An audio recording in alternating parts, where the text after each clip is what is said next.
안녕하세요. 안녕하세요. 젊어졌죠? 네. 큰 결단을 했습니다. 1년 만에 염색을 했는데. 네. 그래서 은퇴할 때까지 쭉 하려고요. 이제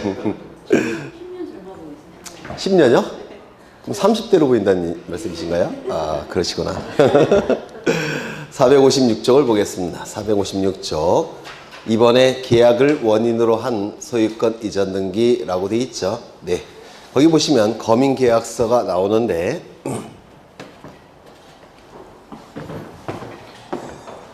여기에 이러한 부동산이 있고 소유자는 갑입니다. 갑이 을과 매매 계약을 체결합니다. 소유권 이전 등기까지 이루어지게 되면 갑이 가진 소유권은 을의 소유권으로 변동이 될 겁니다. 이때 갑과 을은 등기 의무자, 등기 권리자로서 등기 신청 시 등기를 신청을 할 겁니다. 공동 신청이 원칙이죠. 이때 일정한 경우에는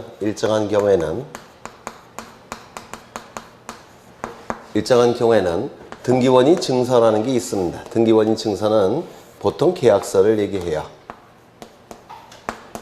등기 원인을 증명하는 서류라는 뜻입니다.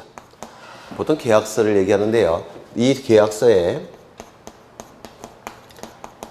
간헐관청에 사각형 치기를 찍습니다. 이렇게 우측 상단부에 거민이라고 쓰여진 사각형 치기를 찍습니다. 이 거민을 찍은 이 계약서를 일정한 경우에는 등기 신청 시 첨부를 해야 되더라는 겁니다. 이때 보통은 계약서가 등기원인 증서지만 이러한 경우도 있어요. 갑과 을 사이에 분쟁이 발생하는 경우가 있습니다. 갑과 을 사이에 분쟁이 발생한다는 얘기는 이 계약서의 효력을 인정하겠다는 겁니까? 인정하지 않겠다는 겁니다. 인정하지 않겠다는 것이죠. 이때는 이 을은 법원에 소송을 제기하고 그러면 법원에서는 판결서가 나올 겁니다. 그때는 이 판결서가 등기원인 증서가 됩니다.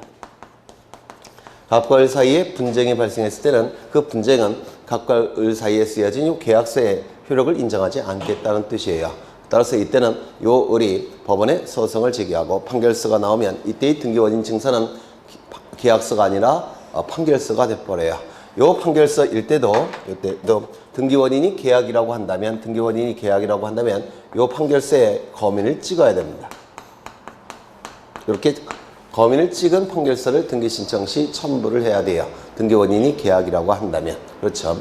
이게 만약에 판결서일 때 거민을 찍을 필요가 없다라고 한다면 이 거민은 행정부의 고유한 판단 영역인데 판결서일 때 거민을 찍을 필요가 없다라고 한다면 사법부의 판단이 행정부의 판단을 대신하는 결과가 발생합니다. 따라서 등기원인이 계약이라고 한다면 등기원인 증서가 판결서일지라도 판결서에 거민을 찍어야 된다는 겁니다. 이때 거민을 찍을지 여부는 형식적 요건의 구비 여부만을 판단합니다. 형식적 요건을 구비했는지 여부만을 판단합니다. 즉 형식적으로만 심사한다는 뜻입니다. 실질적 심사가 아니라 형식적으로만 심사를 한다는 뜻이에요. 이때 요 일정한 경우는 어느 경우냐? 요건이 되겠죠. 첫 번째, 등기원인이 계약일 때 요 판결서가 나왔다는 얘기는 이 등기원인의 계약의 효력을 인정하겠다는 겁니다. 요 판결서가 나왔다는 얘기는 등기원인이 계약일 때. 두 번째, 등기의 목적이 소유권 이전 등기를 목적으로 할 때. 세 번째, 부동산에 관하여.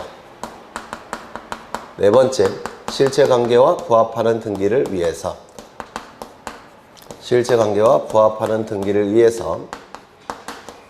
등기원인 증서에 거민을 찍은 거민계약서를 등기신청 시 첨부를 해야 되더라는 겁니다.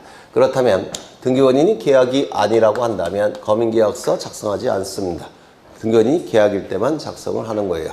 그렇다고 한다면 여기가 등기원인이 계약이 아니라 법률 규정에 의한 물권 변동이라든지 단독행위가 된다면 거민계약서 제출하지 않습니다. 계약일 때만 거민계약서 작성해서 제출하는 겁니다. 등기의 목적이 소유권 이전 등기를 목적으로 할 때만 거민계약서를 작성합니다. 따라서 소유권 이전 등기가 아니라고 한다면 거민계약서 제출하지 않아요. 소유권 이전의 가등기, 전세권 등기, 저당권 등기, 지상권 등기 이러한 등기 신청할 때는 거민계약서 제출하지 않습니다. 부동산일 때만 거민계약서를 작성을 해요. 따라서 부동산이 아니라고 한다면 검인계약서 작성하지 않습니다. 예를 들어서 선박등기, 선박 또는 공장재단, 저당, 공장재단 이럴 때는 검인계약서 작성하지 않습니다. 실체관계와 부합하는 등기를 위해서 검인계약서를 작성하는 겁니다. 따라서 갑과 을 중에 하나가 강공서라고 한다면 거짓의 등기가 나타날 가능성은 없다라고 봐요. 그래서 국가나 지방자치단체가 등기를 촉탁할 때는 검인계약서 작성하지 않습니다. 이때 그 요건은 요 네 가지가 되는 것이지, 건물의 준공 여부 또는 등기부가 존재하는지 여부, 등기부 존재 여부 이런 것들은 검인의 요건이 되지를 못합니다. 따라서 미완성 건물도 요 네 개의 요건을 충족한다면 검인계약서 작성을 하는 거예요. 꼭 건물이 완성될 필요는 없다는 겁니다. 건물의 준공 여부는 따지지 않기 때문에 그렇습니다. 또한 등기부 존재 여부도 따지지 않아요.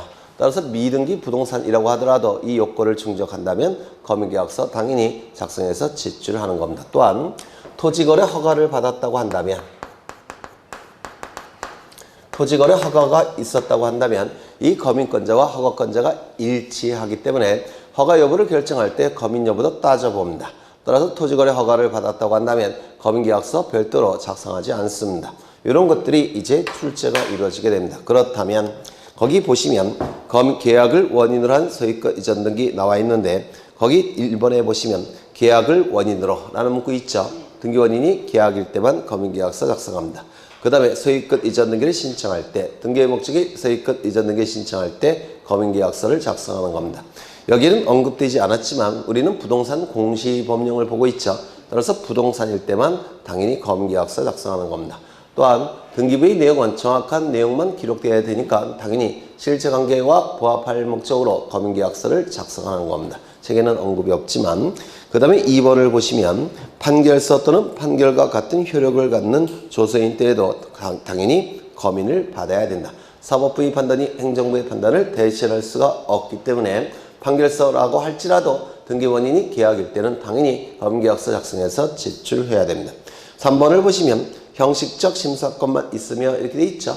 그래서 형식적 요건의 구비 여부만을 판단합니다. 실질적 요건은 따지지 못해요. 등기관은 형식적 심사권밖에 등기관이 아니죠.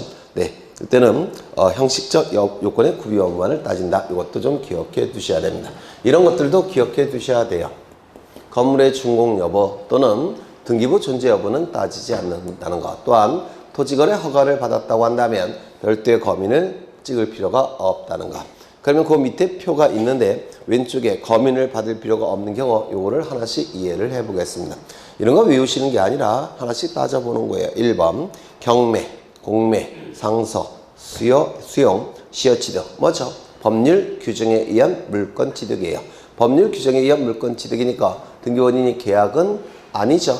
따라서 검인계약서 작성하지 않습니다. 2번 소유권 포기, 이거는 뭐죠? 단독행위입니다. 단독행위. 따라서 검인계약서를 작성하지 않습니다. 소유권 이전에 가등기라고 되어 있죠. 소유권 이전 등기를 목적으로 할 때만 검인계약서 작성합니다. 소유권 이전 등기가 아닌 등기일 때는 검인계약서 작성하지 않을 겁니다. 3번을 보시면 국가나 지자체가 계약의 일방 당사자인 경우 실체관계와 부합하겠죠. 따라서 별도로 검인을 작성하지 않습니다. 토지거래 허가증을 제출했다면 토지거래 허가권자와 검인권자가 일치해요. 따라서 토지거래 허가 여부를 결정할 때 검인 여부도 따져보기 때문에 토지거래 허가를 받았다면 검인계약서 작성하지 않습니다. 부동산 거래 신고를 한 경우 이것도 마찬가지예요. 부동산 거래 계약 신고 필증 교부권자와 검인권자가 일치합니다. 따라서 부동산 거래 계약 신고 필증이 첨부가 되면 검인계약서 이거 작성하지 않아요. 이게 사실은 더 중요한 것이죠. 그래서 보통은 부동산 거래 계약 신고 필증 정보가 첨부가 되니까 보통은 검인을 찍지 않습니다. 그 다음에 진정 명예 회복을 원인으로 한 소유권 이전 등기를 신청하는 경우 이건 뭐죠? 법률 규정에 의한 물권 변동입니다. 진정 명예 회복을 원인으로 한 소유권 이전 등기는 법률 규정에 의한 물권 취득이기 때문에 검계약서 작성하지 않습니다. 매매 계약 해제로 인한 소유권 이전 등기, 말소 등기. 계약 해제라고 되어 있으니까 단독행위죠. 해제는 단독행위예요. 또한 소유권 이전 등기가 아니라 말소 등기라고 되어 있죠. 법인계약서 작성하지 않습니다. 이거 어차피 못 외워요. 이걸 뭐 외우는 게 아니라 이걸 외우신 다음에 따져보는 겁니다. 하나씩 하나씩. 그 다음에 등기필 정보는 지난주에 문제풀이 할 때 했죠? 했죠? 네, 이번엔 좀 생략을 하겠습니다. 대충 보시면, 오른쪽을 보시면 등기필 정보의 적격성이라는 거는 이거는 등기필 정보가 아니라 등기필증의 적격성이에요. 그래서 잘못 들어간 겁니다. 그래서 옛날에는 등기필 정보가 아니라 등기필증이었죠. 맞아요. 등기필증이 되기 위한 요건이 있었어요. 그게 바로 거기 나와 있는 겁니다. 근데 지금은 등기필 정보로 바뀌었죠. 네, 이건 잘못 들어간 것이고요. 그 다음에 등기필 정보의 제공 나와 있는데 공동신청의 경우 등기 의무자가 등기소에 제공하는 것이 등기필 정보죠. 등기 진정성을 확보하기 위해서. 맞아요. 등기필 정보는 등기 의무자가 자신에게 권리가 있다는 사실을 등기관에게 확인시킬 목적으로 등기 의무자가 등기소에 제공하는 게 등기필 정보입니다. 따라서 공동신청의 경우 등기 의무자가 등기소에 제공하는 거예요. 그렇다면 단독 신청의 경우에는 등기필 정보를 등기소에 제공합니까? 안 합니까? 안 해요. 그렇죠? 다만 예외가 두 가지가 있다고 했죠. 첫 번째, 승소한 등기 관리자의 판결에 의한 등기 신청. 두 번째는 소유권의 가등기 명의니 가등기 말소 등기를 단독 신청할 때 이 두 가지 경우만 등기필 정보를 신청 시 첨부한다고 했죠. 단독 신청일 때는. 그렇죠. 그래서 거기서 보시면 제공하지 않는 경우 그건 전부 다 그거예요. 단독 신청. 단독 신청. 오른쪽은 뭐죠? 공동 신청. 다만 예외적으로 단독 신청일 때는 두 가지 경우에 등기필 정보를 등기소에 제공한다고 했죠. 승소한 등기의무자의 판결에 의한 등기 신청. 가등기 명의의 가등기 말소 등기 단독 신청. 그때만 등기필 정보를 제공하는 겁니다. 등기필 정보는 딱 한 번만 만들어진다고 했죠. 기억나셔요? 따라서 등기필 정보가 없어졌다고 한다면 다른 방법을 통해서 자신에게 권리가 있다는 사실을 확인시켜야 된다고 했죠. 첫 번째, 확인조서 플러스 인감증명. 두 번째, 위임 확인정보 플러스 인감증명. 세 번째 뭐였죠? 공증정보 플러스 인감증명. 기억나셔요?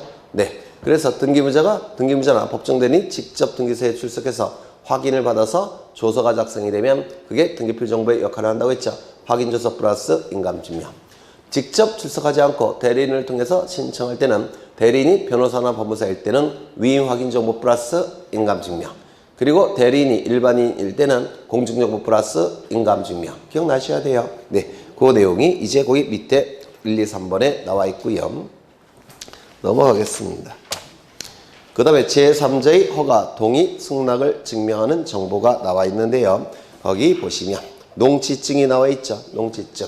농지증은 전면적인 문제라기보다는 보통 5개의 지문 중에서 하나씩 이렇게 들어가요.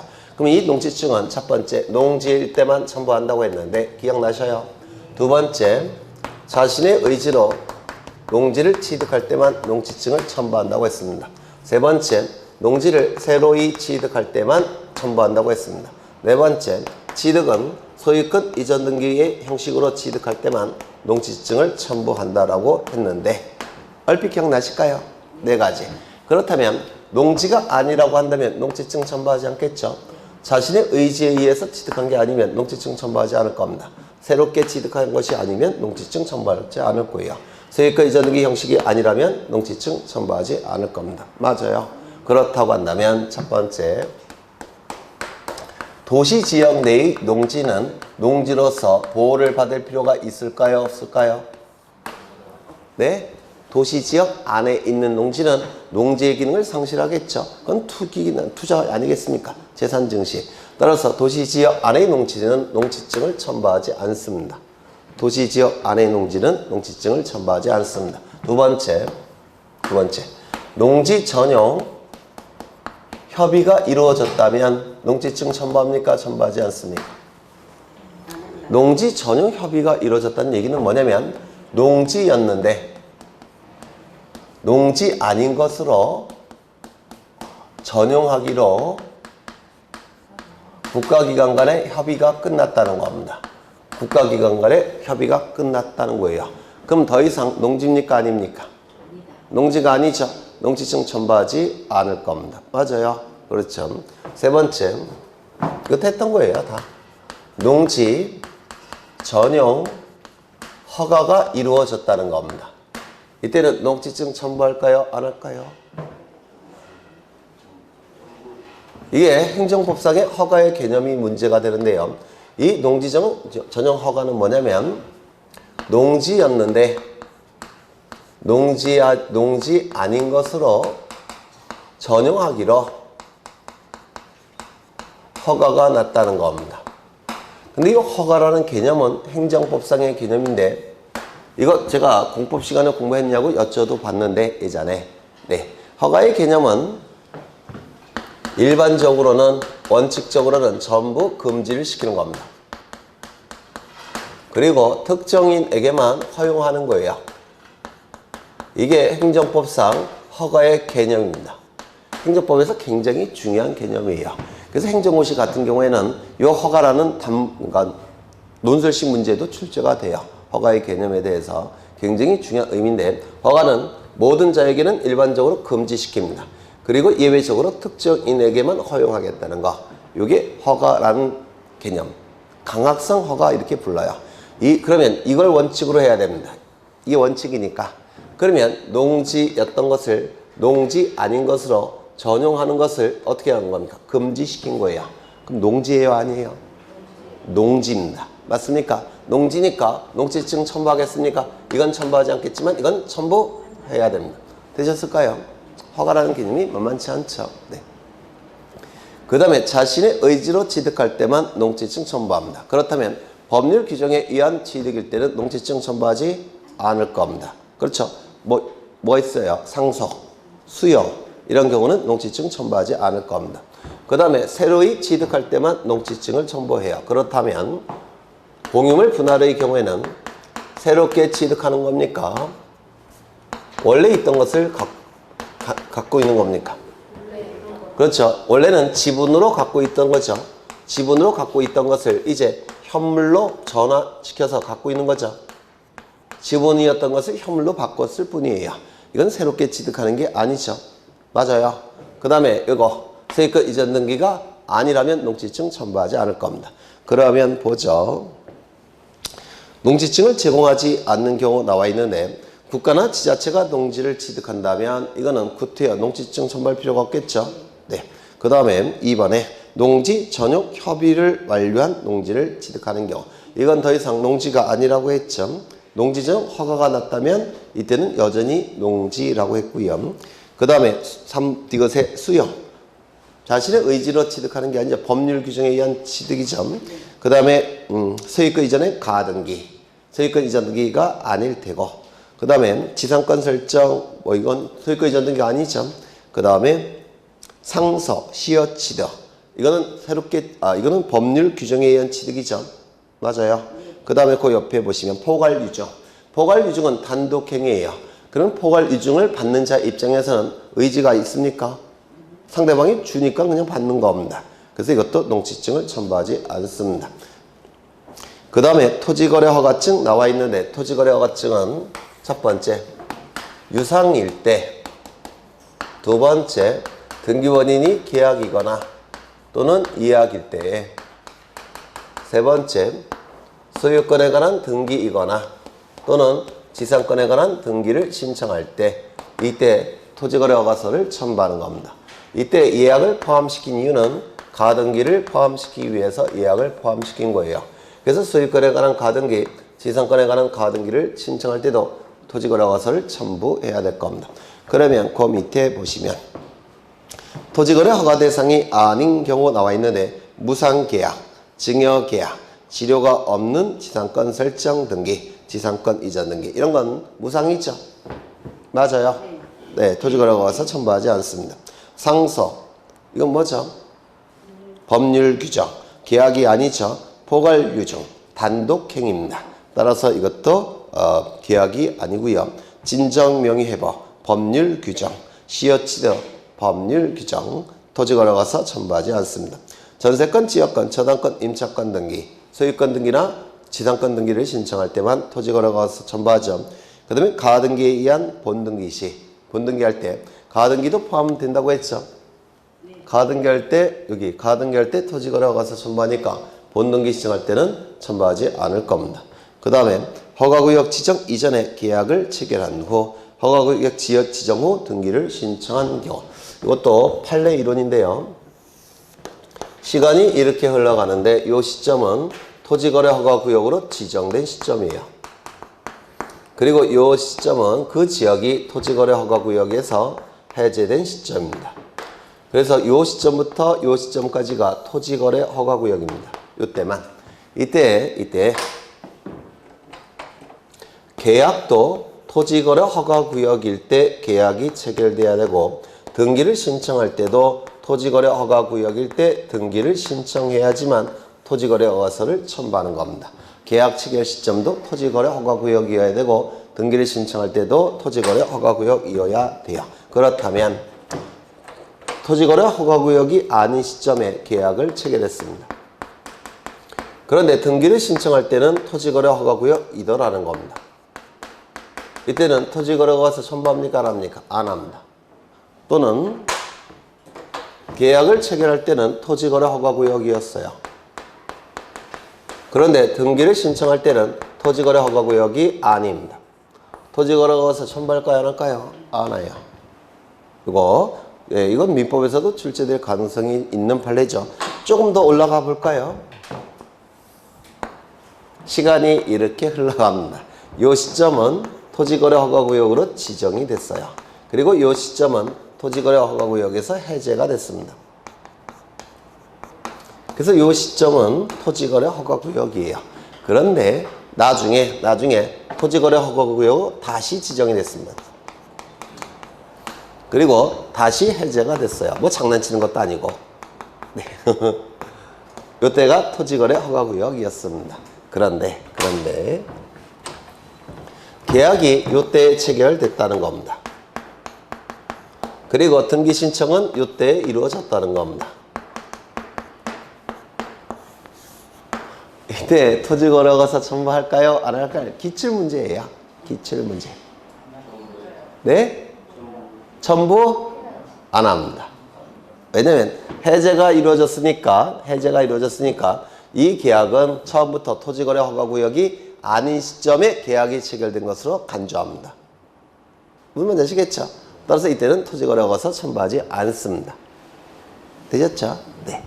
그러면 거기 마지막 보시면 허가구역 지정 이전에 계약을 체결한 후 허가구역 지정 후 등기를 신청한 경우 토지거래 허가서 첨부하지 않습니다. 되셨을까요? 그래서 이 판례들은 민법에서도 출제될 가능성이 아주 높은 판례예요. 좀 기억해 두시면 좋을 것 같고요. 그 다음에 거기 나머지는 읽어보시면 되겠죠. 그 다음에 요 오른쪽에 등기관련 증명 정보가 집행력 있는 판결인 경우 나와 있는데 이건 좀 어렵죠. 보겠습니다. 여기 이 부동산에 대해서 갑이 을과 거래를 하는 경우가 있습니다. 이 거래를 통해서 등기가 이루어지면 물권 변동의 효력이 나타날 겁니다. 맞죠? 이때 갑은 등기의무자, 을은 등기 권리자로서 등기를 공동으로 이렇게 신청하게 될 겁니다. 그런데 이 거래를 할 때 제3자의 이것도 했던 거예요. 동의나 승낙이나 허가를 받아야 되는 경우가 있습니다. 이 거래를 할 때 갑이 제3자의 동의나 승낙이나 허가를 받아야 되는 경우가 있어요. 그러면 등기를 신청할 때도 이 제3자의 동의, 승낙, 허가서를 첨부해야 되느냐? 이게 문제가 된 사안이에요. 이때 제3자의 허가를 받아야 되는, 동의를 받아야 되는 경우 이걸 먼저 찾아보시면 이 갑이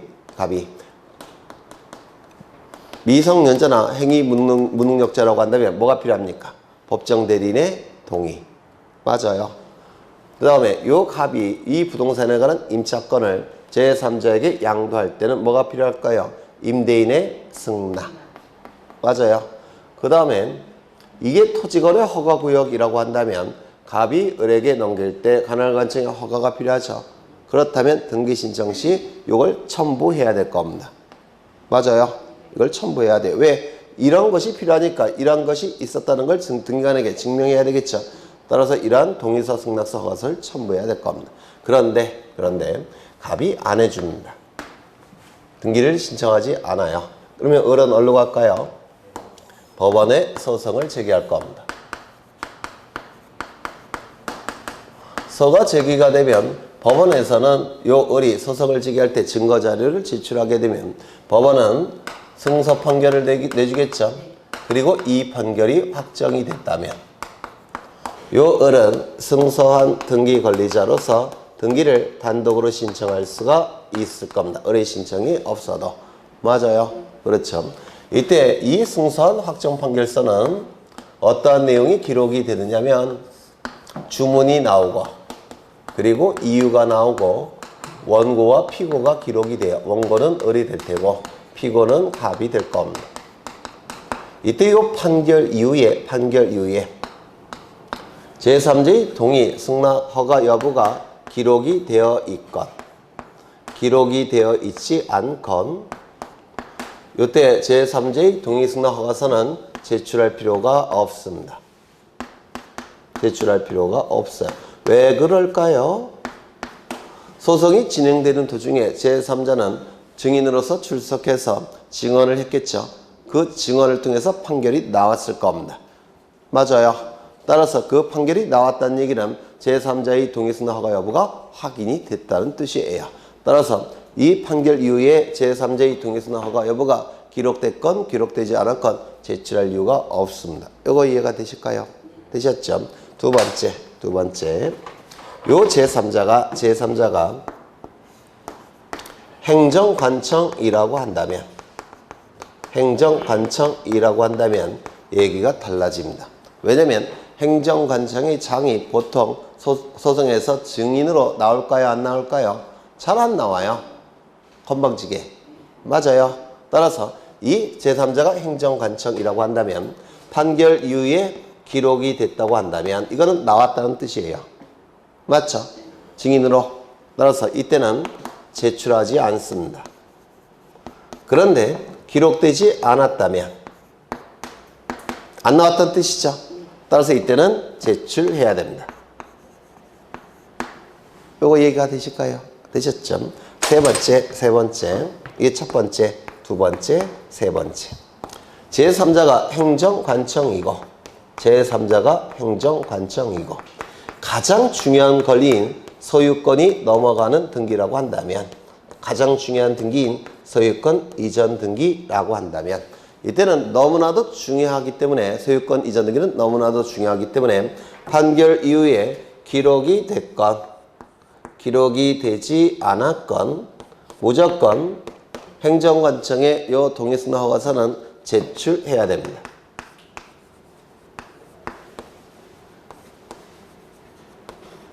제출해야 돼요.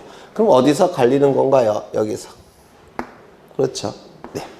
그래서 이걸 다 외우시면 좋겠지만 다 못 외우신다면 이 두 가지만이라도 좀 기억해 두셔야 돼요. 즉 행정관청이라는 단어도 안 나오고 그 다음에 소유권 이전 등기라는 단어도 안 나온다면 제출할 필요가 없습니다. 맞아요.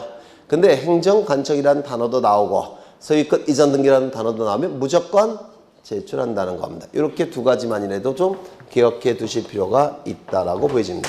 그 내용이 459쪽에 나와 있습니다. 되셨나요? 이거 맞나? 네. 거기 보시면 읽어나 보죠. 먼저 똥글뱅이 1번 소유권 보존 등기를 신청하는 경우에는 이때는 무조건 제3자의 동의, 승낙, 허가서는 첨부하지 않습니다. 왜냐하면 소유권 보존 등기 신청할 때 제3자는 손해가 발생할 가능성이 아예 없어요.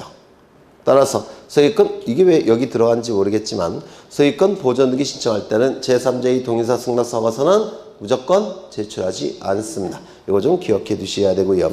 그 다음에 2번을 보시면 등기원인 증명정보가 집행력 있는 판결서일 때는 관공서 등의 허가, 동의, 승낙을 받을 것이 요구된 때는 판결서에 해당 허가서 등의 현존 사실이 기록되어 있는 경우에는 어떻다고요?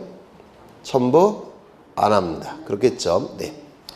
거기 뭐가 나왔어요? 관공서라는 문구가 나왔죠? 맞아요.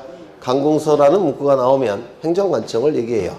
기록되어 있다면 첨부하지 않는다는 뜻이에요. 그 다음에 그 밑에 보시면 다만 소유권 이전 등기 신청의 경우에 해당 관공서의 허가서 등의 현존 사실이 판결서에 기록되어 있는 경우라도 허가서 등을 반드시 제출해야 된다. 보시면 행정관청이 나오고 소유권 이전 등기 나오면 무조건 제출한다 이렇게 돼 있죠. 근데 여러분이 혼자 공부하시기는 그 문장들이 쉽지 않죠. 그냥 이렇게 써두셔야 될 거예요. 이게 더 정확합니다. 그 다음에 대리권을 증명하는 정보는 뭐 읽어보시면 될 테고 주소 증명 나오는데 주소 증명을 보겠습니다. 이것도 여러 번 한 건데 이 주소 증명 정보는 누구만이 첨부한다고요? 등기 명의되는 등기 관리자만 첨부한다고 했죠. 등기 명의되는 등기 관리자만 주소 증명 정보와 주민등록 증명 정보를 첨부한다고 했는데 기억나셔요? 나시죠? 다만 소유권 이전 등기만큼은 등기 의무자도 무엇은 첨부한다고 했죠? 주소 증명 정보를 첨부한다고 했죠? 기억나셔요? 네. 그래서 그 정도 보시면 될 테고요. 그 다음에 넘어가겠습니다. 거기 보시면 거기 주민등록번호, 부동산 등기용 등록번호를 증명하는 정보가 나와 있는데 똑같죠? 누구만 첨부한다고요? 등기 명인이 되는 등기 관리자만 첨부하겠죠? 다시요. 주소 증명 정보와 주민등록 증명 정보는 누구만이 첨부한다고요? 등기 명인이 되는 등기 관리자만 첨부하죠. 다만 소유권 이전 등기에서는 등기 의무자도 무엇은 첨부한다고요? 주소 증명 정보를 첨부한다고 했습니다. 그 다음에 거기에 부동산 등기용 등록번호라는 개념이 나오는데 외국인은 주민번호가 있습니까? 없죠. 하지만 등기부에 등기명이 될 수가 있죠. 또한 법인은 주민번호가 있습니까? 없죠. 등기부에 이름이 올라갈 수 있죠. 비법인 사단재단은 주민번호가 없죠. 다만 등기부에 이름이 올라갈 수 있죠. 그렇다면 외국인, 법인, 비법인 사단재단 같은 단체들은 주민번호가 없기 때문에 주민번호를 기록할 수가 없게 돼요. 대신 주민번호 역할을 하는 번호가 있는데 이를 부동산 등기용 등록번호라고 얘기합니다. 주민번호의 역할을 하는 번호, 부동산 등기용 등록번호라고 부르는데요. 이 부동산 등기용 등록번호의 부여기간, 이건 외우셔야 돼요. 이거는 단수 남기고 출제도 이루어지고 있습니다. 이건 뭐 이해할 게 아니라 그냥 외우시면 될 테고요. 그 다음에 인감증명을 보겠습니다. 인감증명.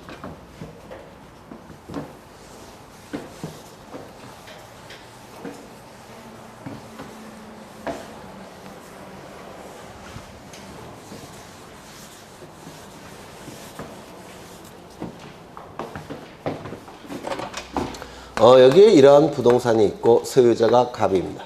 이것도 뭐 3번 이상 했죠. 갑이율과 매매 계약을 체결합니다. 소유권 이전 등기까지 이루어지면 갑이 가진 소유권은 의뢰 소유권으로 변동이 될 겁니다. 우리민법 186조에 의해서. 이때 매도인 갑은 소유권을 상실할 겁니다. 따라서 등기만 놓고 형식적으로 판단한다면 불이익이 발생을 할 거예요. 이러한 자를 우리 등기법에서는 등기 의무자라고 부릅니다. 등기가 이루어지면 매수인 을은 소유권을 취득할 겁니다. 따라서 등기만 놓고 형식적으로 판단한다면 이익이 발생할 테고 이러한 자를 우리 등기법에서는 등기 관리자라고 부릅니다. 등기 의무자와 등기 관리자는 등기소에 가서 등기를 공동으로 신청하게 될 겁니다. 이때 이 등기 신청인은 등기를 신청할 때 등기 신청 정보라는 것을 등기소에 제출을 합니다. 등기 신청 정보라는 것을 등기소에 제출하는데 이 신청 정보는 전자 신청일 때는 컴퓨터 파일 형태로 제출하는 것이고 방문 신청일 때는 종이 형태로 제출합니다. 그래서 방문 신청을 전제로 하는 개념이에요. 이때 등기 신청 정보에는 등기 관리자를 기록하는 칸도 있고 등기 의무자를 기록하는 칸도 있어요. 등기 관리자는 을이 될 테고 등기 의무자는 갑이 될 겁니다. 그리고 도장도 찍을 겁니다. 신청 정보에 도장도 찍혀 있을 거예요. 이때 등기 의무자가 갑이 찍은 요 도장이 진짜 등기 의무자 갑의 도장인지를 살필 수 있는 증명 자료. 이를 인감증명이라고 불러요. 여기 등기 의무자 갑의 도장이 진짜 갑이 진짜 도장인지를 살필 수 있는 살필 감자예요. 감독한다 할 때 그 감자고요. 살필 수 있는 증명 자료. 이를 인감증명이라고 얘기합니다. 이 인감증명은 등기 의무자가 첨부하는 겁니다. 왜냐면 요 등기 관리자의 요 도장은 구태여 확인할 필요가 없어요. 왜? 등기 관리자는 권리를 상실한 자가 아니죠. 불이익이 발생한 자가 아닙니다. 이 등기관리자는 이익만 취득하는 자니까 구태여 등기관리자의 도장을 확인할 필요는 없습니다. 등기의무자의 도장만을 확인합니다. 이때 등기의무자의 도장을 확인하는 거니까 공동신청의 경우 등기의무자와 등기관리자가 있을 때 누구만 첨부하겠습니까? 네, 등기의무자만 첨부하는 겁니다. 두 번째, 그렇다고 한다면 단독 신청의 경우에는 인감증명을 첨부합니까? 첨부하지 않습니까? 첨부하지 않습니다. 이건 예외도 없어요. 공동 신청의 경우 등기의무자가 등기소에 제공하는 게 인감증명입니다. 단독 신청의 경우는 구태여 인감증명을 첨부할 이유가 없습니다. 두 번째, 이 인감증명은 방문 신청과 전자 신청을 비교할 때 방문 신청의 경우만 도장을 찍을 수 있겠죠. 전자 신청은 컴퓨터 파일 형태니까 도장을 찍을 수가 없어요. 그래서 방문 신청의 경우에만 인감증명을 첨부하는 겁니다. 전자 신청은 인감증명을 첨부하는 게 아니에요. 대신 인감증명의 역할을 하는 게 있었죠. 뭐죠? 공인 인증서 정보.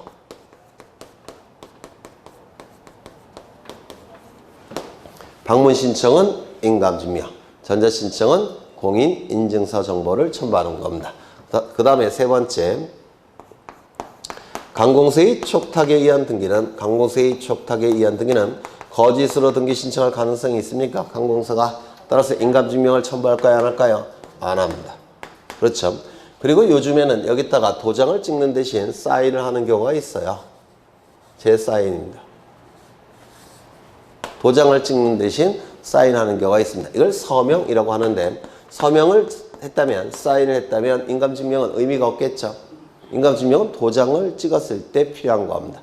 따라서 서명했을 때는 인감증명을 첨부하는 것이 아니라 동사무소에 가시면 본인 서명 사실 확인서를 발급받을 수가 있습니다. 요 본인 서명 사실 확인서를 첨부하는 겁니다. 본인 서명 사실 확인서를 첨부하는 겁니다. 그러면 인감증명은 모든 등기를 신청할 때 다 인감증명을 등기의무자는 첨부하느냐? 그건 아니고 중요한 등기를 신청할 때만 인감증명을 첨부합니다. 이 중요한 등기는 등기규칙 제60조에 상세하게 나와 있어요. 등기규칙에 상세하게 나와 있습니다. 이 중요한 등기 중에서 제1호가 가장 중요한데요. 소유권의 등기명의인이 등기의무자일 때, 즉 같은 사람일 때 등기의무자가 첨부하는 게 인감증명입니다. 이게 가장 중요합니다. 꼭 기억해 두셔야 돼요. 소유권의 등기명의인이 등기의무자일 때 등기의무자는 인감증명을 첨부하게 됩니다. 이거는 사례형으로 출제가 될 수 있다고 했죠. 예를 들어서 여기서 소유권 이전 등기를 갑과 을이 등기를 공동으로 신청합니다. 이때 등기의무자는 누군가요? 갑 등기의무자. 소유권의 등기명의는 누굴까요? 을명의 등기를 신청할 때는 아직 을명의 등기가 안 됐죠. 그럼 소유권의 등기명의는 누굽니까? 갑. 따라서 갑은 인감증명을 첨부하는 겁니다. 맞아요. 을명의 등기가 실행이 됐습니다. 이 안에 물권행위가 있겠죠. 요 매매계약이 무효취소 해제가 되면 물권행위도 같이 효력을 상실합니다. 그러면 두 가지 요건이 충족이 됐을 때 소유권이 변동이 되는 거죠. 근데 요 물권행위가 실효가 되면 소유권 변동은 없는 상태로 복귀합니다. 누가 소유권자입니까? 갑이 소유권자예요. 그런데 등기명의는 누구 명의로 되어 있습니까? 을의 명의로 되어 있죠. 그러면 이 등기는 갑의 소유권을 침해하는 등기니까 이거는 말소돼야 될 겁니다. 이 등기가 말소됨으로 인해서 등기부상 불이익이 발생한 자는 누굽니까? 을 등기의무자. 소유권의 등기명의는 말소 등기 신청할 때 누구였습니까? 네, 갑과 을이 말소 등기를 신청할 때 등기명의는 누구 명의로 되어 있는 상태예요? 을. 소유권의 등기명의인 을. 같은 사람입니까? 다른 사람입니까? 같은 사람이에요. 따라서 인감증명을 첨부하는 겁니다. 조심하셔야 될 것은 소유권자가 등기의무자일 때 인감증명을 첨부하는 게 아니라 소유권의 등기명의인이 등기의무자일 때 인감증명을 첨부하는 겁니다. 이게 무효취소 해제가 돼버리면 소유권은 누구에게 복귀가 돼요? 갑. 소유권자죠. 소유권의 등기명의는 누가 갖고 있습니까? 을. 그렇죠. 그래서 소유권자와 소유권의 등기명의는 대부분 같지만 다른 경우도 많이 있습니다. 하나만 더 해보죠. 네. 여기 이러한 부동산이 있고 소유자가 갑입니다. 갑이 을로부터 을에게 전세권을 설정해 줍니다. 그러면 을은 먼저 전세권 설정 등기를 하면 전세권을 취득하게 될 겁니다. 이 등기가 이루어짐으로 인해서 이익이 발생한 자는 누굽니까? 을 등기 관리자. 불이익이 발생한 자는 누구죠? 갑 등기 의무자. 소유권의 등기 명의는 누가 갖고 있을까요? 갑. 소유권의 등기 명의인. 같은 사람입니까? 다른 사람입니까? 같은 사람. 따라서 등기 의무자 갑은 뭘 첨부할까요? 인감증명을 첨부하게 될 겁니다. 맞아요. 이때 을은 돈이 필요해서 병으로부터 5억 원을 빌립니다. 그냥 안 빌려주겠죠? 담보를 요구할 거예요. 그래서 을이 병에게 저당권을 설정해 줄 겁니다. 그러면 병은 자신의 전세권에 대해서 을의 전세권에 대해서 저당권 설정 등기를 할 테고 저당권을 취득하겠죠. 병이 취득하는 권리는 뭐죠? 전세권부 저당권. 맞아요.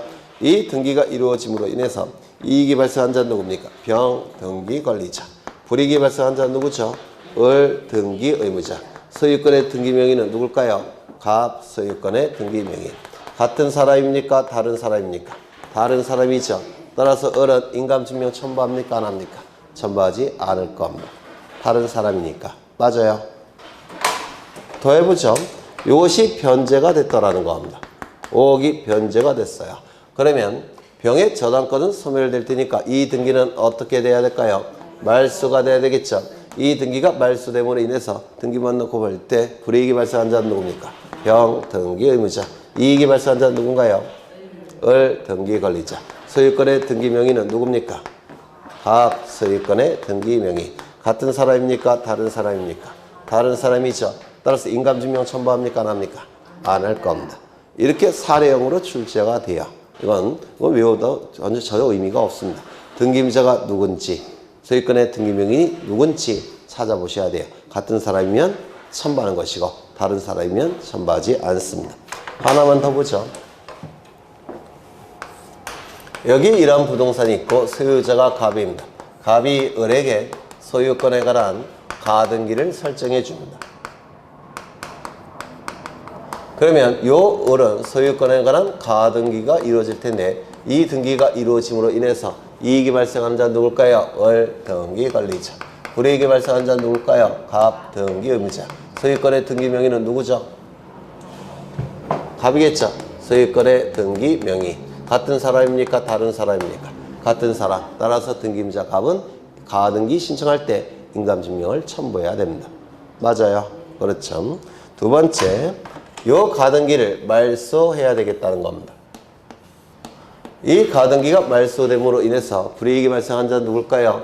을 등기 의무자. 이익이 발생한 자는 누굴까요? 갑 등기 관리자. 소유권의 등기 명의는 누가 갖고 있습니까? 갑이 갖고 있죠. 갑이 소유권의 등기 명의인이에요. 을은 가등기 명의를 갖고 있는 것이지 소유권이 아니죠. 그렇죠. 그래서 이렇게 등기소에 가서 가등기 말소 등기를 신청하게 될 겁니다. 그러면 이 원칙에 입각한다면 이 을은 인감증명 첨부합니까? 안 합니까? 안 하겠죠. 왜? 등기의무자 을, 소유권의 등기 명의는 갑. 다른 사람이니까 인감증명 첨부하지 않죠.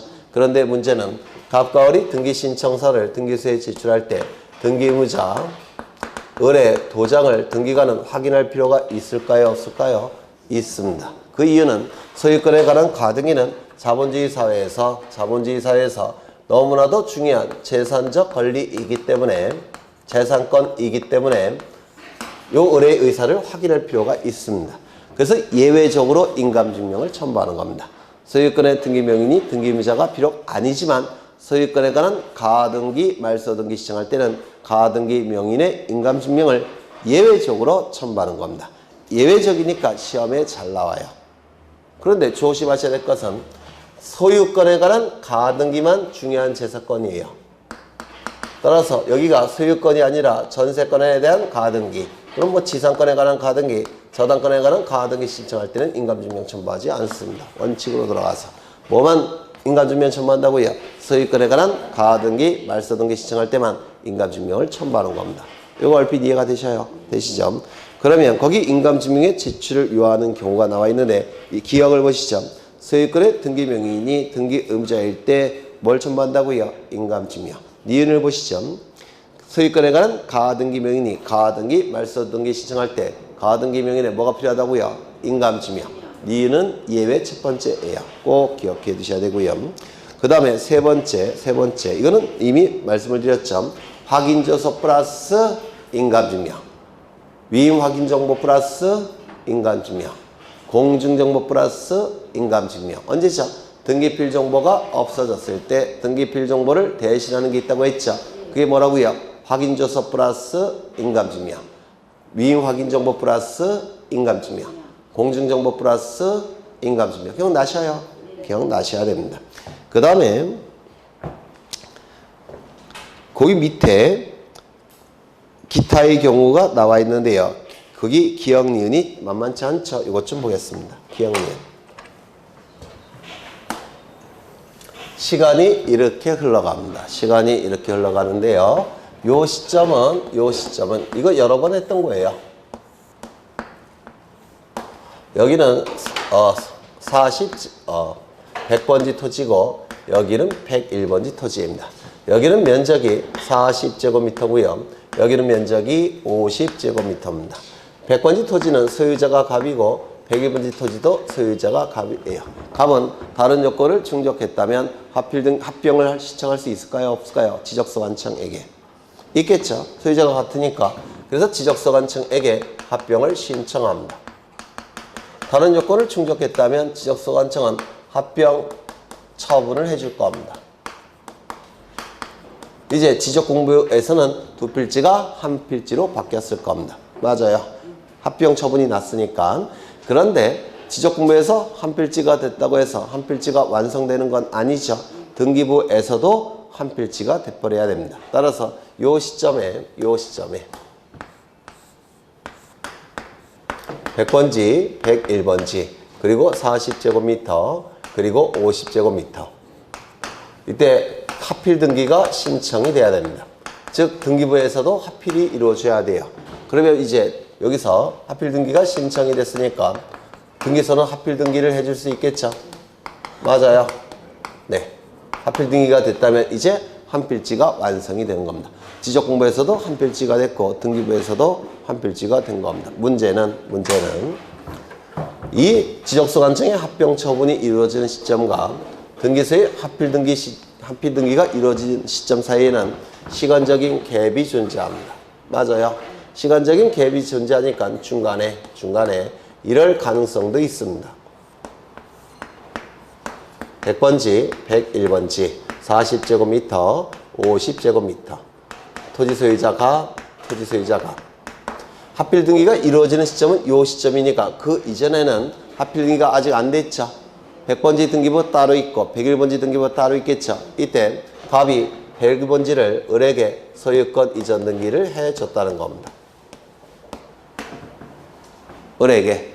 그러면 하필 등기를 신청하는 시점에는 소유자가 어떻게 돼버려요? 달라져 버립니다. 달라져 버려요. 그러면 이때 달라졌는데 하필 등기가 허용된다 안 된다? 된다. 어떻게 하필 등기를 허용한다고 했죠? 요 부분을 지분으로 전환시키고 요 부분을 지분으로 전환시킨다고 했죠. 그래서 공유로 해서 갑의 집은 얼마? 9분의 4. 을의 집은 얼마? 9분의 5.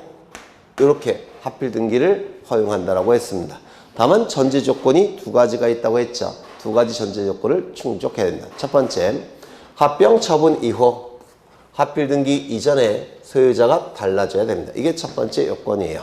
합병 절차 이후 하필 등기 이전에 소유자가 달라져야만 공유로 하는 하필 등기가 가능합니다. 두 번째, 여기에 만약에 A가 저당권이 있다라고 한다면 이때 A는 손해가 발생할 여지가 있죠. 왜? 토지에 대한 저당권에서 지분에 대한 저당권으로 바뀌기 때문에 A에게 손해가 발생할 가능성이 있습니다. 따라서 이런 이해관계인이 있다면 그자에 뭐가 필요합니까? 승낙서가 있어야 됩니다. 이거 얼핏 기억나시죠? 여러 번 한 거니까 두 개의 요건 뭐라고 해요? 첫 번째, 합병 절차 이후 하필 등기 이전에 소유자가 달라졌을까? 두 번째, 이해관계인의 승낙이 있을까? 이 두 개의 요건을 충족할 때는 합필 등기를 허용합니다. 어떻게? 공유로 하는 합필 등기를 허용하게 됩니다. 그렇다면 갑과 을이 합필 등기를 신청할 텐데요. 이때 갑과 을은 이렇게 소유하는 것과 이렇게 소유하는 것은 어느 것이 더 이익이 된다고 했습니까? 이렇게 소유하는 게 더 이익이에요. 이렇게 되었지만 거래가 좀 더 잘 이루어질 테고 나중에 팔 때 그리고 또요 거래가 더 잘 되고 값도 제값을 받을 수가 있습니다. 이거는 좀 힘들어져요. 그렇죠? 따라서 이때는 갑과 을에 뭐가 첨부가 돼야 된다고 했죠? 확인서. 이렇게 등기를 신청할 때는 갑과 을의 확인서가 필요합니다. 그럼 이 확인서 안에는 갑의 도장, 을의 도장 찍혀 있을까요? 안 찍혀 있을까요? 찍혀 있죠. 따라서 뭘 첨부한다고요? 인감증명. 뭘 첨부한다고요? 인감증명. 이거 기억하셔야 돼요. 그래서 거기 지문에 토지 합필 등기 신청 시 소유자들의 인감증명이라고 두리뭉실하게 표현되어 있는데 정확하게는 이걸 뭐라 부르냐면 합필 등기, 합필 제한의 특례 규정 이렇게 얘기합니다. 합필 제한의 특례 규정. 합필 제한의 특례 규정에 의해서 합필 등기가 이루어질 때는 이 공유자들의 뭐가 첨부되어야 된다고요? 인감증명. 그 다음에 그 밑에 분필 등기가 또 나오죠. 분필 등기를 또 보겠습니다. 여기에 100번지 토지가 존재합니다. 100번지 토지가 존재하고요. 이 토지의 소유자는 갑입니다. 갑이 소유자예요. 갑이 을에게 용의권을 설정해 줍니다. 따라서 을은 용의권을 가지고 있는 자입니다. 지상권이나 전세권을 예로 드시면 돼요. 용의권을 취득한 자인데요. 문제는 을의 용의권은 100번지 토지 전체에 대한 용의권 아니고요. 그 일부에 대한 용의권이다라는 겁니다. 용의권은 부동산 일부에도 존재할 수 있죠. 그렇죠. 이때 요 갑이 이 100번지 토지를 분필을 하고자 합니다. 분필 등기를 하고자 해요. 그러면 등기소에 분필 등기 신청 정보를 등기소에 제공해야 되겠죠. 이 분필 등기 신청 정보에는 요 100번지 토지가 두 필지로 나눠진다는 내용이 기록되어 있을 겁니다. 요 100번지가 유지는 이쪽은 100번지, 이쪽은 이렇게 분필 등기 신청하는 겁니다. 이쪽은 100번지, 이쪽은 100의 1번지 이렇게 쪼개질 겁니다. 그럼 100번지 토지가 100번지와 100의 1번지로 이렇게 나눠질 텐데요. 을의 이 용익적 권리는 어느 쪽 등기부에 기록이 돼야 될까요? 100의 1번지에 기록이 돼야 되겠죠. 을의 용익권은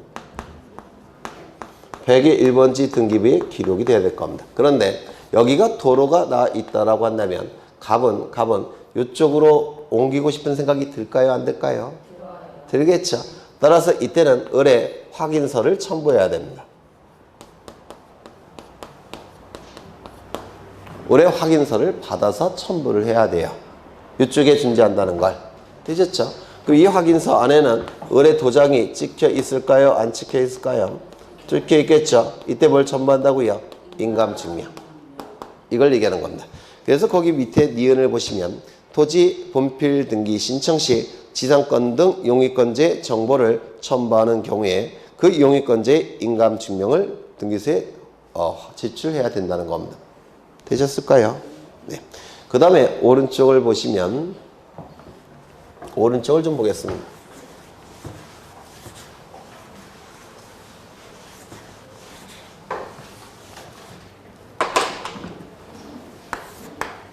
여기에 이러한 부동산이 있는데 소유자는 갑입니다. 갑이 소유자예요. 그런데 갑에게는 자식이 셋이 있습니다. A, B, C. 배우자도 있겠지만 배우자는 제가 미리 죽였어요. 상속분 결정이 좀 더 쉬워지도록 배우자는 제가 이미 없앴고요. 여기 갑이 사망을 하게 되면 갑을 피상속인이라고 부릅니다. 그러면 피상속인이 가지고 있는 모든 재산적 권리와 의무는 고갈해서 승계가 이루어집니다. 이를 뭐라 부르죠? 상속이라고 불러요. 이때 이 자식들은 법적 상속분을 갖는데요. 이렇게 상속분을 갖습니다. 이게 법정 상속분이라고 불러요. 그러면 이제 상속등기 해야 되겠죠. 상속을 원인으로 해서 소유권 이전 등기를 하게 될 겁니다. 이때 자식들은 이렇게 3분의 1씩 취득할 겁니다. 이렇게 등기부에 기록이 될 거예요. 이 등기는 법정 상속분에 의한 상속등기라고 부르는데요. 이 등기가 이루어짐으로 인해서 이익이 발생한 자는 누굴까요? A, B, C. 맞아요. 불이익이 발생한 자는 누구죠? 가. 그런데 돌아가셨죠? 따라서 이 법정 상속분에 의한 상속등기는 단독 신청입니까? 공동 신청입니까? 네? 등기부자가 존재하지 않죠. 3명이 있다고 해서 공동 신청이 되는 건 아니에요. 등기부자가 있느냐 없느냐 갖고 결정하는 겁니다. 이거는 단독 신청에 의한 등기입니다. 이때 요 등기는 요 ABC가 같이 등기소에 가서 신청함이 원칙이에요. 등기 권리자로서. ABC가 등기 권리자로서 같이 등기소에 가서 단독으로 신청함이 원칙입니다. 이때 상속인 1인이 자신의 지분만에 대해서 상속등기 신청할 수 있다 없다? 요것만 상속등기 신청할 수 있다 없다? 없다. 상속인 1인이 전원 명의로 상속등기 신청할 수 있다 없다? 이거는 있다라고 했습니다. 기억나시죠?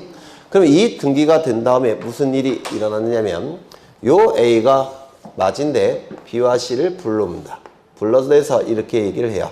내가 30년 동안 고시 공부를 했는데 30년 동안 고시 공부하다 보니까 재산 하나도 없고 재산이 없으니까 배우자도 없겠죠. 당연히 우리나라 현실에서는 배우자도 없고 그런데 재산은 지내야 되겠고 그러니 이 아파트는 내가 가지면 안 되겠느냐라고 동생들에게 얘기합니다.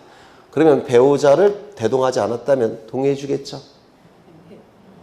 배우자를 대동해서 만났다면 동의 안 해주겠죠? 맞아요. 네. 그래서 이게 형제들끼리 뭐 동의할 수 있으니까 동의를 해줬다는 겁니다. 아이고, 이쪽이 아니라 이쪽에. 이걸 뭐라고 부르냐면 상속재산 분할협의라고 부릅니다.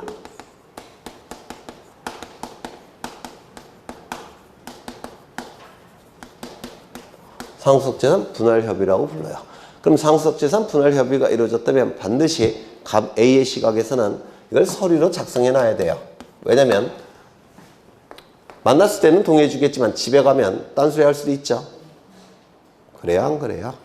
그렇죠. 집에 가면 또 딴소리 할 수 있으니까 증거 자료를 만들어 놔야 됩니다. 이걸 상속재산 분할협의서라고 하는데요. 이 상속재산 분할협의는 우리 민법에 의해서 소급표가 인정이 됩니다. 언제까지 소급하느냐면 갑 사망시로 소급해요. 우리 민법에 의해서. 갑 사망시로 소급을 합니다. 그러면 이 등기는 제대로 된 등기일까요? 잘못된 등기일까요? 갑 사망시로 소급한다고 했죠? 갑 사망 시점부터 누가 소유해야 되는 겁니까? A가. 소급표가 인정이 되니까. 맞아요. 그러면 처음부터 이 부분은 잘못된 등기죠. 따라서 무슨 등기 할까요? 소유권 경정 등기를 하는 겁니다. 소유권 경정 등기를 통해서 등기부에는 누구만 나와야 될까요? A. 이 등기가 이루어짐으로 인해서 이익이 발생한 자는 A겠죠. 불이익이 발생한 자는 누굴까요? B, C. 따라서 단독 신청일까요? 공동 신청일까요? 공동 신청. 이것도 공동 신청입니다. 특이하죠? 상속 등기의 일종인데 공동 신청이에요. 이때 상속재산 분할협의서가 등기소에 제출해야 되겠죠. 그리고 구질구질한 얘기를 쓸 겁니다. 그리고 여기에 가불병 ABC 이름 쓴 다음에 도장 다 찍어야 되겠죠. 그럼 이 상속재산 분할협의서가 등기소에 제출돼야지만 이 등기가 이루어질 텐데요. 이때 이 도장이 ABC의 도장인지를 등기관이 확인할까요? 안 할까요? 해야 됩니다. 등기관이 확인을 해야 됩니다. 따라서 뭘 첨부한다고요? 인감증명. 상속재산 분할협의서가 등기소에 제출됐을 때는 상속인 전원의 인감증명이 첨부돼야 됩니다. 이 상속재산 분할협의서는 특이한 게 상속인 아닌 자가 협의에 들어가도 무효예요. 상속인 아닌 자가 한 명이라도 협의에 들어가도 무효입니다. 그리고 상속인 한 명이라도 협의에 참여하지 않아도 무효입니다. 따라서 이 상속재산 분할협의서는 전부 다 도장과 인감증명이 반드시 첨부돼야 됩니다. 되셨을까요? 되셨죠? 그래서 상속등기는 세 가지가 있는데요. 법정 상속분에 의한 상속등기, 이게 가장 원칙적인 상속등기입니다. 두 번째는 상속재산 분할 협의로 인한 소유권 경정등기. 세 번째는 갑의 이름에서 곧장 이거를 거치지 않고 상속재산 분할 협의를 합니다. 곧장. 그 다음에 분할 협의를 통해서 상속등기를 하게 돼요. A로 이렇게 이루어지는 상속등기는 세 가지가 있습니다. 그래서 법정 상속분에 의한 상속등기, 그 다음에요 상속재산 분할 협의로 인한 소유권 경정등기, 그 다음에 상속재산 분할 협의로 인한 상속등기, 이렇게 세 가지가 존재합니다. 그러면 책을 보시면 거기 10번이 디귿인가? 글씨가 이렇게 작아서 디귿. 협의 분할에 의한 상속등기를 신청하는 경우에는 분할협의서의 날인한 상속인 전원에 뭐가 첨부되어야 된다고요? 인감증명. 그렇죠. 그 다음에 그 밑에 보시면 제3자의 동의서나 허가서가 등기소에 제출이 될 때는 그 사람의 도장을 확인해 봐야 되겠죠. 따라서 뭘 첨부할까요? 인감증명. 그 다음에 그 밑에 보시면 거기 참고가 있는데요. 거기 그걸 보시기 전에 밑에 2번에 제출하여야 되는 인감증명이 있습니까? 인감증명이 있죠. 거기 보시면 법정 대리인이 등기를 신청할 때는 법정 대리인의 인감증명을 첨부합니다. 본인의 인감증명이 아니에요. 왜냐하면 법정 대리인이 존재한다는 얘기는 본인이 좀 아프다는 얘기죠. 그러면 신청서에는 본인의 도장이 찍혀 있을까요? 아니면 법정 대리인의 도장이 찍혀 있을까요? 법정 대리인의 도장이 찍혀 있을 겁니다. 따라서 법정 대리인이 등기를 신청할 때는 법정 대리인의 인감증명을 첨부하는 겁니다. 이거 이해가 되실까요? 그런데 임의 대리인은 얘기가 달라집니다. 임의 대리인은 본인이 아픈 상태입니까? 정상적인 상태입니까? 정상적인 상태. 맞아요. 따라서 등기 신청서에는 본인의 도장이 찍혀 있을까요? 임의 대리인의 도장이 찍혀 있을까요? 본인의 도장이 찍혀 있을 겁니다. 그리고 임의 대리인은 서류만 등기소에 제출하는 것이죠. 대리 신청. 맞아요. 그런데 임의 대리인이 등기 신청에 대리권만 갖고 있는 게 아니라 뭐도 갖고 있냐면 처분 권한도 갖고 있더라는 겁니다. 그럼 보통의 임의 대리인이 아니죠. 맞아요. 처분 권한도 위임받았다는 겁니다. 그러면 이때 대리인은 등기만 신청하는 건 아니고 처분할 수도 있죠. 대리인으로서. 맞아요. 그러면 대리인의 인감증명도 첨부해야 됩니다. 임의 대리인의 인감증명도 첨부해요. 정리하죠. 임의 대리인은 본인의 인감증명만 첨부하는 게 원칙입니다. 다만 임의 대리인이 처분 권한마저도 위임받았다면 그때는 누구의 인감증명도 첨부한다고요? 임의 대리인의 인감증명도 첨부해야 된다는 겁니다. 이건 재작년에 개정이 된 건데요. 출제될 확률이 대단히 높습니다. 개정사항이라서. 그게 이제 참고 첫 번째에 나와 있습니다. 인감증명을 제출해야 하는 자가 다른 사람에게 권리의 처분 권한을 수여한 경우, 그 다른 자는 임의 대리인을 얘기하는 겁니다. 임의 대리인의 인감증명도 같이 첨부해야 된다는 겁니다. 그래서 처분 권한을 가지고 있는 임의 대리인 경우에는 본인의 인감증명 플러스 누구의 인감증명도 첨부한다고요? 임의 대리인의 인감증명 같이 첨부해야 된다는 겁니다. 얼핏 이해가 되셨죠? 그 다음에 전자신청은 인감증명이 아니라 뭐죠? 공인인증서 정보. 그렇죠. 그 밑에 참고는 읽어보시고요. 그 밑에 제출해야 될 인감증명을 보시면 법인 회사의 경우에는 대표제 인감증명을 첨부하는 것이지 법인의 인감증명을 첨부하는 게 아닙니다. 이거 좀 기억해 두셔야 돼요. 법인이나 외국회사도 법인이에요. 법인은 대표제의 인감증명을 첨부하는 것이지 법인의 인감증명을 첨부하지 않는다는 거 유념하셔야 되고요. 그 다음에 비법인 사단재단은 법인과 뭐라 그럴까? 같이 처리하기 위해서 마찬가지로 이것도 대표자나 관리인의 인감증명을 첨부하는 겁니다. 대표자나 관리인의 인감증명을 첨부하는 것이고요. 그 다음에 외국인 나와 있죠. 외국인은 쭉 읽어보시는데요. 거기 니은의 셋째 줄에 재외공간공증법이라는 단어가 나옵니까? 그 다음에 거기 재외국민에서도 재외공간공증법이라는 단어가 나왔습니까? 그 밑줄 치십니다. 그냥 법 이름만 알아두셔요. 법 이름만. 출제되기는 좀 어렵겠지만 그 다음에 혹시 몰라서 이것도 개정사항이에요. 개정사항이라서 법 이름은 좀 알아두십니다. 그 다음에 인감증명의 유효기가 나와 있는데 발행일로부터 3월입니다. 그렇다면 발행일자가 누락된 인감증명은 효력이 있을까요? 없을까요? 없어요. 왜요? 3월이 경과된지 여부를 확인할 수가 없기 때문에 그럴 겁니다. 그 다음에 사용 용도가 나와 있는데 인감증명은 두 가지 종류가 있습니다. 첫 번째, 부동산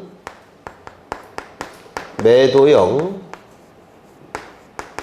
인감증명이라는 것도 있고요. 두 번째, 부동산 비매도형 인감증명이라는 것도 있습니다. 이렇게 두 가지 종류의 인감증명이 존재하는데 여기서 매도용이라는 얘기는 요 매자가 매매라는 뜻이에요. 그리고 이 도자는 넘길 도자인데요. 넘길 도자. 그러면 매매를 통해서 넘어가는 것은 뭐죠? 소유권이죠. 맞아요. 따라서 이 도자는 소유권 이전 등기를 얘기하는 겁니다. 그러면 매도용 인감증명의 의미는 뭘까요? 등기원인이 매매고 등기 목적이 소유권 이전 등기를 목적으로 할 때 사용하는 인감증명이라는 뜻입니다. 맞아요. 그럼 비매도용은 무슨 뜻일까요? 등기원인이 매매이면서 등기의 목적이 소유권 이전 등기가 아닐 때 사용하는 인감증명입니다. 어느 것이 중요도가 더 클까요? 매도용. 그렇다면 매도용은 비매도용으로 전용할 수 있을까요? 전용할 수가 있습니다. 매도용은 비매도용으로 전용해서 쓸 수가 있어요. 따라서 매도용 인감증명은 모든 등기를 신청할 때 다 첨부할 수가 있습니다. 그러면 비매도용은 매도용으로 전용할 수 있을까요? 없을까요? 이거는 안 돼요. 등기원이 매매고 등기를 목적으로 소유권 이전 등기를 목적으로 할 때는 무조건 매도용을 첨부해야 됩니다. 되셨을까요? 네, 요걸 잘 따져보셔요. 그 내용이 나와 있을 테고요. 여기까지 보고 좀 쉬죠? 네, 좀 쉬겠습니다.